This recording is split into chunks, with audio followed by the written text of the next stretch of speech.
का कोविड-19 पाठ्यक्रम के मॉड्यूल 2 में स्वागत है। मॉड्यूल 2 में हम बात करेंगे कोविड-19 को समझना और उससे लड़ना। इस मॉड्यूल में हम बात करेंगे कि ये कैसे फैलता है, इसके रोकथाम क्या है और बचाव क्या है, कोविड-19 के विभिन्न लक्षण क्या है और सामान्य फ्लू और कोविड-19 बुखार में अंतर क्या है। साथ ही समझेंगे कि क्वारंटीन, लॉकडाउन और सामाजिक दूरी यानी सोशल डिस्टेंसिंग क्या है और वायरस के फैलाव को रोकने के लिए ये अनिवार्य क्यों था। सबसे पहले बात करते हैं कोरोना वायरस कैसे फैलता है। तो आमतौर पर कोरोना वायरस एक व्यक्ति की संक्रमित बूंदों के दूसरे व्यक्ति के श्वसन तंत्र में पहुंचने से ही फैलता है। जब कोविड-19 से संक्रमित व्यक्ति खांसता, छींकता या सांस छोड़ता है तो उसके नाक या मुंह से निकली छोटी बूंदों से यह रोग दूसरों में फैल सकता है। ये बेहद नन्ही बूंदें उस व्यक्ति के आसपास की दूरी चीज़ों और सतहों पर गिर सकती है। दूसरा व्यक्ति उस सामान्य या सतह के संपर्क में आ सकता है और उसके बाद अपने मुंह, नाक या आंख को छूने से भी कोविड-19 से संक्रमित हो सकता है। लोग संक्रमित व्यक्ति के खांसने या सांस छोड़ने से निकली बूंदों को सांस के जरिए अंदर लेने से भी संक्रमित हो सकते हैं। इसीलिए यह महत्वपूर्ण है कि बीमार व्यक्ति 3 से 6 फुट या फिर 1 से 2 मीटर की दूरी पर ही आपसे खड़ा हो। तो सबसे पहले बात करते हैं पहली विधि की, जिसको कह सकते हैं सीधा संपर्क यानी कि डायरेक्ट ट्रांसमिशन।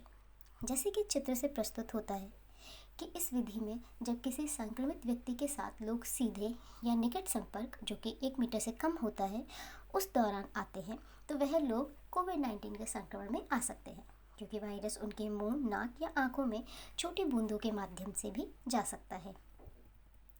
अब बात करते हैं दूसरे चित्र के बारे में। प्रस्तुत विधि दूसरी विधि है जिसको हम अप्रत्यक्ष संपर्क यानी कि इनडायरेक्ट ट्रांसमिशन कह सकते हैं। जब संक्रमित लोग छींकते या खांसने के बाद सतहों या वस्तुओं को छूते हैं, जैसे कि टेबल, बोतल, दरवाजे आदि, अन्य लोग इन दूषित सतहों को छूने और फिर अपने हाथों को साफ किए बिना अपनी आँखों, नाक या मुंह को छूने से संक्रमित हो सकते हैं। अब बात करते हैं ये कैसे फैलता है। इसको समझने के लिए चलिए एक प्रस्तुत वीडियो देखते हैं।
Symptoms of coronavirus.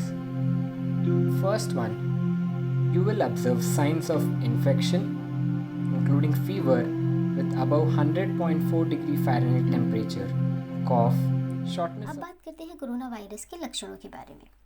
तो कोरोना वायरस के 3 आधिकारिक लक्षण हैं: तेज़ बुखार, खांसी और सांस लेने में तकलीफ।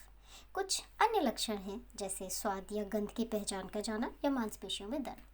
और कुछ निम्न लक्षण हैं: आँख आना, सर दर्द, त्वचा पर चकत्ते बनना या पैरों और हाथों की उंगलियों में असमानता होना। जबकि सबसे गंभीर मामलों में यह निमोनिया, कई अंगों का काम ना करना या नष्ट होना या यहाँ तक कि मृत्यु का कारण भी बन सकता है। अब बात करते हैं इसकी समय सीमा क्या है, और यदि हमें कोरोना वायरस हो भी जाता है तो हमें कब तक इसके बारे में पता चल सकता है।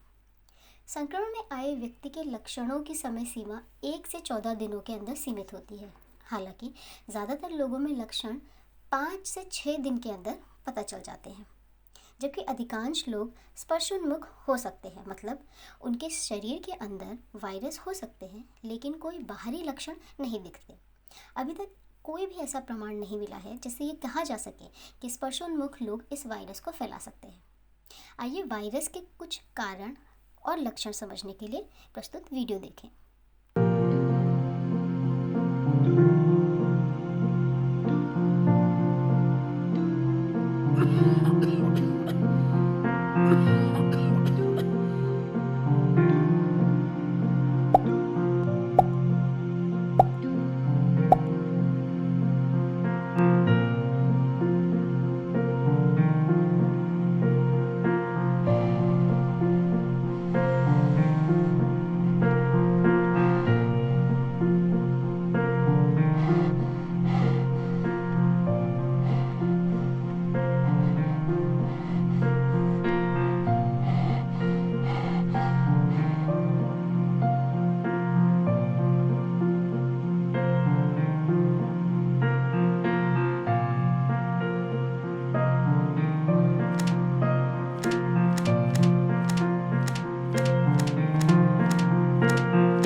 Asymptomatic COVID. You can have coronavirus even without you knowing or with very mild symptoms. That's why maintaining distance with. अब बात करते हैं स्पर्शोन्मुख कोरोना वायरस की, यानी कि असिम्प्टोमेटिक कोरोना। आपको मालूम ना होते हुए भी यह वायरस आपके शरीर में बिना किसी लक्षण या सूक्ष्म लक्षण के माध्यम से भी मौजूद हो सकता है। इसीलिए सबसे 2 गज की दूरी बनाए रखें।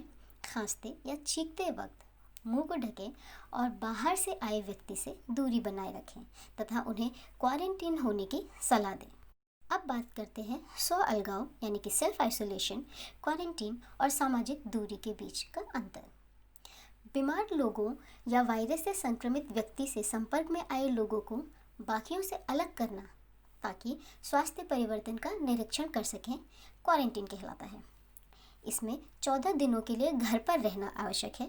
सामान्य संकेतों और लक्षणों पर अधिक ध्यान दें, जैसे बुखार, खांसी या सांस लेने में तकलीफ। जो बीमार लोग हैं उन लोगों को दूसरे लोगों से अलग करना ताकि बीमारी को फैलने से रोका जा सके। स्व अलगाव यानी कि सेल्फ आइसोलेशन की समय सीमा 7 दिन तक होती है, जबकि क्वारंटीन की समय सीमा 14 दिन तक की। अब बात करते हैं सामाजिक दूरी यानी कि सोशल डिस्टेंसिंग के। बीमारी के प्रसार को रोकने के लिए अपने घर और घर के बाहर के लोगों के बीच 2 गज की दूरी बनाए रखें। प्रत्येक स्थान पर सामाजिक दूरी महत्वपूर्ण है, जैसे कि बैंक, एटीएम, मॉल या आपका दफ्तर। सामाजिक दूरी अनिवार्य या महत्वपूर्ण क्यों है? तो सामाजिक दूरी और लॉकडाउन महत्वपूर्ण है। यदि हम प्रस्तुत चित्र को देखें तो पहले बिंदु में बिना सामाजिक दूरी के वायरस का फैलाव लोगों में ज़्यादा रहा और 1 हफ्ते के अंतराल में इसके मामलों में वृद्धि आई। जबकि हम अगर दूसरी तस्वीर की तरफ देखें, दूसरे प्रस्तुत मामलों की तरफ देखें, तो दूसरे बिंदु में सामाजिक दूरी और क्वारंटीन का पालन करने से फैलाव कम रहा तथा 1 हफ्ते के मामले जो हैं उनमें गिरावट आई। आप सभी का ये वीडियो देखने के लिए धन्यवाद। अगले मॉड्यूल में हम बात करेंगे कि कोविड-19 को कैसे रोकते हैं और रोकने के लिए क्या अनुयोजन का पालन करना चाहिए।